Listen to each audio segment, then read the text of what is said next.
د پنجاب په یو جومات یوې ښځې او سړي ډانګس وکړ. نن درته ډېره ښکلې ویډیو لرم.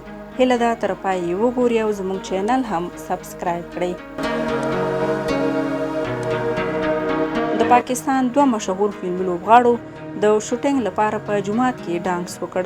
د پاکستان د اوقافو وزارت د ځینو شرایطو په باقاعده توګه د لاهور په وزیر خان جومات کې د سندرې د شوټینګ لپاره اداکارې صبا قمر او بلال سعید ته اجازه ورکړې وه، ترڅو دوی هلته د جومات احاطه کې په مشترک ډول ډانس یا ګډه وکړي.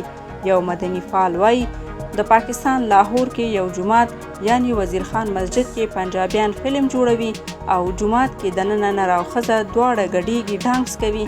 د الله کور سپکاوی یې وکړه، خو یو چا هم هغوی پر ضد جهاد اعلان ونه کړ، نه یې څه د کفر فتوا صادره کړه. خو پښتونخوا او افغانستان کې پښتانه په جوماتونو کې لمانځه لپاره لاړ شي او وسلوال ورباندې برید وکړي. وسلوالو تاسو چې د پنجابي پر وینا پښتنو پر ضد جهاد کوئ، آیا دومره سوچ لرئ چې کوم پنجابي چې تاسو غولوي د هغه په جوماتونو کې څه روان دي؟ دا صرف یو جومات نه بلکې پاکستان کې هر غټ جومات کې داسې کیږي.